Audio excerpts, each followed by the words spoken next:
Hi எல்லாருக்கும் வணக்கம். Welcome back to our channel. பாப்பாவுக்கு லாஸ்ட் வீக் பர்த்டே செலிப்ரேட் பண்ணோம். இது வந்து பாப்பாவுக்கு second birthday. Last year birthday வந்து ரொம்ப சிம்பிளாக தான் செலிப்ரேட் பண்ணோம். யாரையுமே அதிகமாக கூப்பிடல. அதுக்கு முன்னாடி தான் மொட்டை அடித்தோம். அந்த ஃபங்க்ஷன் கொஞ்சம் நல்லா கிராண்டாக வச்சனால பர்த்டே வந்து சிம்பிளாக விட்டுட்டோம். அதனால் இந்த தடவை வந்து எல்லாத்தையும் கூப்பிட்டு ரிலேஷன்ஸ்லாம் கூப்பிட்டு செலிப்ரேட் பண்ணலாம், அதுவும் அம்மா வீட்டில் ஈரோட்டில் வந்து கூப்பிடலாம் அப்படின்னு சொல்லி எல்லாம் ரெடி பண்ணிகிட்டு இருந்தோம். பர்த்டேக்கு 2 days முன்னாடி தான் போய் ட்ரெஸ் எடுத்துகிட்டு வந்தேன். இந்த கட்டப்பை பார்த்தாவே தெரிஞ்சிருக்கும் உங்களுக்கு நான் எங்கே எடுத்திருந்தேன் அப்படின்னு. பாப்பாக்கும் கிருத்திக்கும் 2 பேத்துக்குமே எடுத்தேன். கிருத்திக்கு அடுத்த 15 daysல பர்த்டே வரப்போகுது. இது ஆல்ரெடி எடுத்த வீடியோ இப்போ தான் அப்லோட் பண்ணுறேன். இது வந்து பாப்கார்ன் மெட்டீரியல். இப்போ ட்ரெண்டில் வந்து இந்த மெட்டீரியல் தான் போயிட்டுருக்கு. இது வந்து குர்த்தா டைப், அந்த க்ரீன் கலரில் இருக்கிறது. ரெண்டுமே வந்து சாஃப்டாக, குவாலிட்டி நல்லா சூப்பராக இருந்தது. இப்போல்லாம் பக்கத்தில் எங்கேயாவது போகணுன்னா கூட பேண்ட் ஷர்ட் தான் போட்டு போகணுன்னு விரும்புகிறான். அதனால் அவனுக்கு ரெண்டுமே வந்து பேண்ட் ஷர்ட்டே எடுத்தாச்சு. பாப்பாவுக்கு வந்து பார்ட்டி வேர் மாதிரி பூ வச்ச மாதிரி பெருசாக ஸ்லீவ்லெஸில் உள்ளே வந்து குத்தாமல் சாஃப்டாக இருக்க மாதிரி பார்த்து எடுத்தோம். இது வந்து பர்த்டேக்கு முந்தின நாள் காலையில் நாங்கள் வந்து பர்த்டேக்காக என்னென்னலாம் ப்ரிப்பேர் பண்ணிகிட்ருக்கோம் அப்படின்னு தான் இந்த வீடியோவில் பார்க்க போகிறோம். அம்மா வீட்டில் பார்த்தீங்கன்னா விதவிதமான பூச்செடிகள்லாம் ஏற்கனவே நான் ஷார்ட்ஸில் காமிச்சிருப்பேன். இது பார்த்தீங்கன்னா இப்போ புதுசாக இருக்கேன்னு நீங்கள் நினைக்கலாம். இந்த செடியெல்லாம் ஒரு 10 செடி வந்து இப்போ புதுசாக வாங்கினோம். இது எதுக்குன்னா பாப்பா பர்த்டேக்காக. பாப்பா பர்த்டேக்கு வர கெஸ்ட்டுக்கு ஒருத்தருக்கும் ஒரு ஃபேமிலிக்கும் ஒரு செடி கொடுக்கலாம் கிஃப்டாக அப்படின்னு சொல்லி இந்த மாதிரி எல்லாம் வாங்கி வச்சுருந்தோம். இதெல்லாம் வந்து கிருத்திகோட ஃபஸ்ட்டு பர்த்டேலேருந்தே நாங்கள் இந்த மாதிரி செடி கொடுக்குறதெல்லாம் வந்து ஃபாலோ பண்ணிகிட்ருக்கோம். இந்த மாதிரி புது புது ஐடியாஸ்லாம் நிறையா வந்து வீடியோஸில் இருக்குது. மிஸ் பண்ணாமல் ஃபுல்லாக பாருங்கள். கலர் கலராக ரோஜா பூச்செடி, பன்னீர் ரோஸ், அப்புறம் மல்லிகைப்பூ செடி, கனாமரம், இந்த மாதிரி பூச்செடிகள் தான் இந்த தடவை வாங்கியிருந்தோம். கிருத்திகோட 4 yearsலேருந்து நாங்கள் கெஸ்ட்டெல்லாம் இன்வைட் பண்ணி செலிப்ரேட் பண்ணுறதில்ல. ஆனால் நாங்கள் ஒரு வருஷம் பர்த்டேக்கும் என்ன பண்ணுவோம் அப்படின்னா, இவரோட பாட்டியோட வீட்டில் பார்த்திங்கன்னா கொல்லை இருக்குது, அதாவது தோட்டம், பெரிய தோட்டம். அங்கே வந்து ஒன்றா தென்னை மரம் இல்லைன்னா மாமரம் அந்த மாதிரி அவங்கக்கிட்டேயே கேட்போம் என்ன மரம் வேணும் அப்படின்னு சொல்லிட்டு. அதோட சின்ன செடி வந்து வாங்கிட்டு போய் நாங்களே மண் தோண்டி நெட்டு வச்சுட்டு வருவோம். கிருத்திகோட 3rd year பர்த்டேக்கு இந்த மாதிரி தான் செடி கொடுத்தம்போது எங்கள் பெரியப்பா வீட்டில் வந்து ஒரு பெரிய மாமரமே வந்திருக்கு. ரோஸும் நல்லா சூப்பராக பூத்துட்ருக்கு. நீங்கள் வந்து ஷார்ட்ஸில் பார்த்துருப்பீங்க, சங்குப்பூ வந்து மாலையாக கட்டி சாமிக்கு போடுற மாதிரி அந்த ஆயுத பூஜை, அப்புறம் புரட்டாசி சனிக்கிழமை படைக்கிறது, இதிலெல்லாம் காமிச்சிருப்பேன். அந்த சங்குப்பூ செடி வந்து கிருத்திகோட 3rd year பர்த்டேக்கு நாங்கள் எங்கள் அம்மா வீட்டில் வச்சது.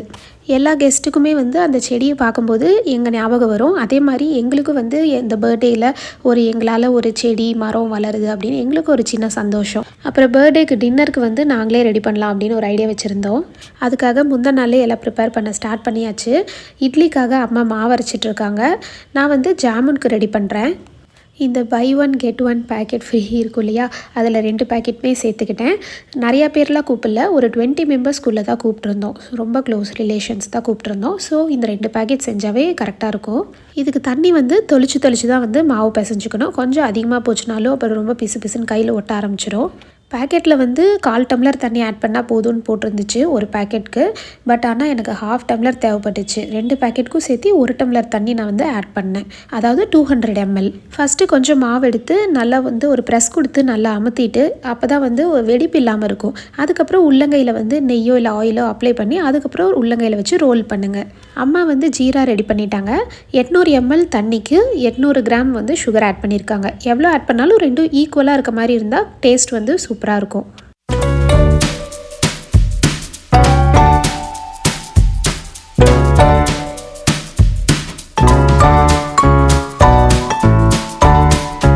ஜாமுனில் வந்து உருண்டைகளை உருட்டுறது மட்டும்தான் வேலையே. அது உருட்டிட்டோன்னாவே ஈஸியாக சீக்கிரமாக போட்டு எடுத்துடலாம். ஒரு 4 தடவை போட்டு எடுத்தோன்னாவே சீக்கிரம் ஒர்க் முடிஞ்சிடும். ஆயில் வந்து பாதி ஹீட் ஆனாவே போதும், நம்ம போட ஆரம்பிச்சிடலாம். ரொம்ப ஹீட் ஆச்சுன்னா உடனே கலர் மாறிடும். ஆனால் வந்து உள்ளே வந்து மாவாகவே இருக்கும். கொஞ்சம் மீடியம் ஃப்ளேமில் வச்சுட்டு கலர் மாறினதுக்கப்புறம் எடுத்துடலாம்.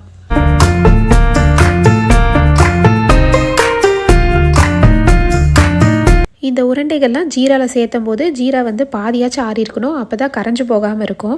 அதனால தான் இந்த உருண்டை பிடிக்கிறதுக்கு முன்னாடி ஃபஸ்ட்டே வந்து ஜீராவை காய்ச்சி நம்ம ஆற வச்சுக்கிறோம். ஃபுல்லாகவும் ஆற தேவையில்லை, அப்புறம் ஊறாமல் போய்டும், பாதி ஆறி இருக்கணும். அடுத்த பேட்ச் உருண்டைகள் வந்து நம்ம ஆயிலிருந்து எடுக்கிறதுக்கு முன்னாடி ஃபஸ்ட்டு போட்ட அந்த உருண்டைகளை வந்து நம்ம ஜீராவில் சேர்த்துக்கலாம்.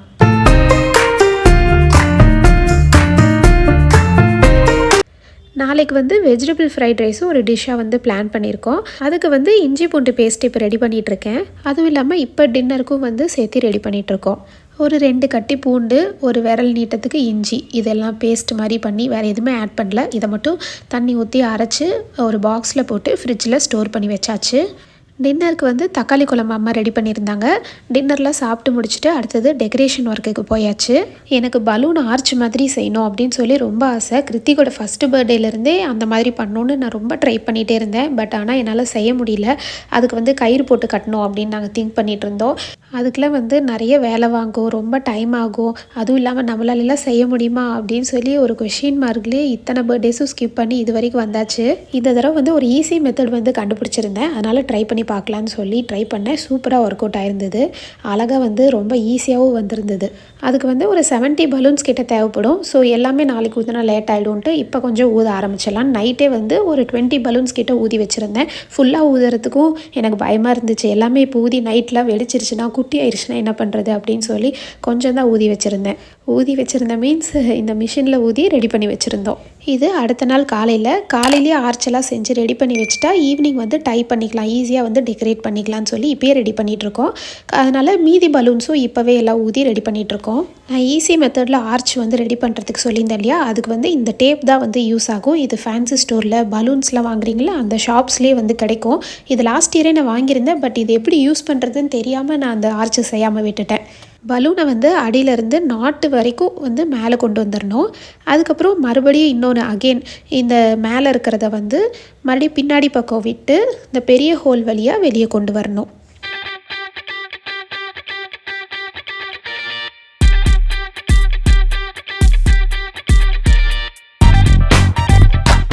இந்த மாதிரி ஒரு ஹோலில் ஒரு பலூன் அப்படின்னு வரிசையாக இருக்கிற எல்லா ஹோல்லையுமே ஒரு பலூன் வந்து நம்ம அட்டாச் பண்ணிகிட்டே வரணும். நான் வந்து கலர் காம்பினேஷன் வந்து பிங்க்கும் பர்பிளும் சூஸ் பண்ணியிருந்தேன். இது நல்லாயிருக்கும்னு சொல்லி இதை சூஸ் பண்ணியிருந்தேன். பிங்க் கலர் வந்து பேஸாக வச்சு எல்லா திங்ஸுமே வந்து நான் சூஸ் பண்ணியிருந்தேன். ஆனால் வந்து இதே லைட் பிங்க்கு தான் எல்லாத்துலேயுமே அப்படியே கரெக்டாக பர்ஃபெக்டாக இருக்கணும் அப்படின்லாம் சொல்லி நான் ரொம்ப டீப்பாலாம் எதுவுமே பார்க்கல. அதே ஷேட்ஸில் வந்தாவே போதும் அப்படின்னு தான் நினச்சேன். பாப்பாவோட ட்ரெஸ் கலருமே பார்த்திங்கன்னா ஆனியன் கலரில் இருந்திருக்கும். ஆனால் பலூன் வந்து பிங்க் கலர் அந்த மாதிரி அந்த ஷேட்ஸில் இருந்துச்சுனாவே போதும் அப்படின்னு சொல்லி தான் நான் பார்த்தேன்.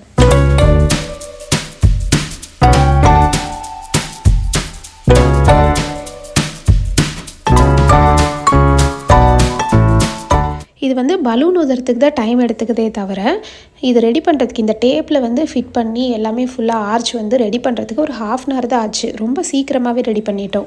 இதுக்கு பலூன்ஸை சைஸ் பார்த்தோன்னா ஒன்று வந்து பெருசாக, இன்னொன்று வந்து மீடியம் சைஸில் அந்த மாதிரி மாற்றி கோக்கும்போது தான் அது வந்து அந்த ஆர்ச்சில் அந்த டேப்பில் வந்து நிற்கிது. இல்லைன்னா ரொம்ப எல்லாமே வந்து பெருசாக இருந்துச்சு அப்படின்னா ஒன்றோட ஒன்று மோதும்போது அது கல்டு வந்துடுது. ஸோ கொஞ்சம் மீடியமான சைஸ் பலூன்ஸாக வந்து ஊதிக்கோங்க. நாங்கள் வந்து எல் டைப் 1/2 arch மட்டும் பிளான் பண்ணியிருந்தோம்.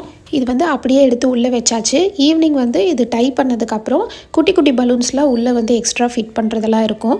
அதெல்லாம் வந்து நம்ம நெக்ஸ்ட் வீடியோவில் பார்க்கலாம். அப்புறம் நாங்கள் என்ன தீம் சூஸ் பண்ணியிருந்தோம், அதுக்கு நானே என்னெல்லாம் ரெடி பண்ணேன் அப்படிங்கிறதையும் நம்ம நெக்ஸ்ட் வீடியோவில் பார்க்கலாம்.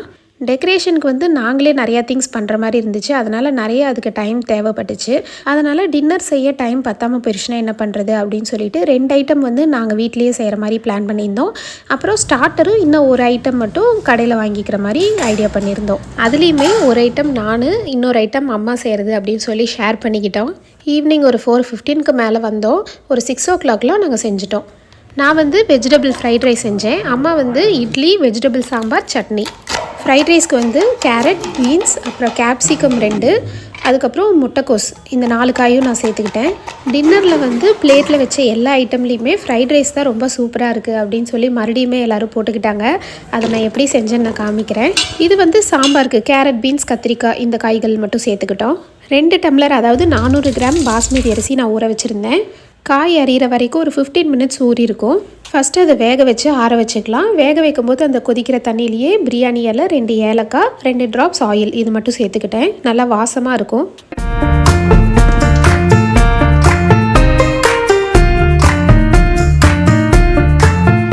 டேபிள் ஸ்பூன் ஆயில் சேர்த்துக்கிட்டு 1 டீஸ்பூன் ஜீரகம் சேர்த்துட்டு 2 பெரிய வெங்காயம் அரிஞ்சு வச்சதை இதில் சேர்த்துக்கிறேன்.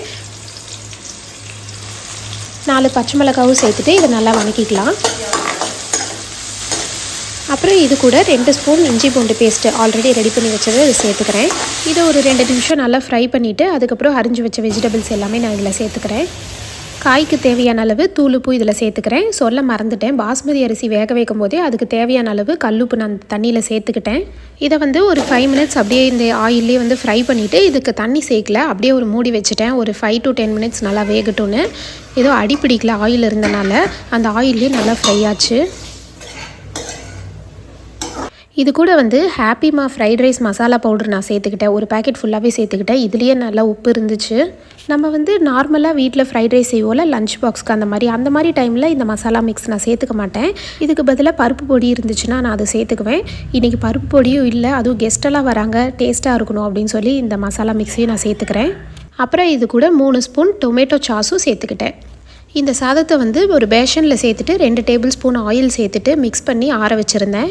இதை பாதி பாதியாக சேர்த்து இந்த மசாலாவோடு சேர்த்து மிக்ஸ் பண்ணிக்கிறேன். இது கூட 2 ஸ்பூன் வந்து மிளகுத்தூள் சேர்த்துக்கிறேன். அதுக்கப்புறம் கொத்தமல்லி இலை வந்து சின்ன சின்னதாக கட் பண்ணி அப்படியே தூவி விட்டுக்கிறேன்.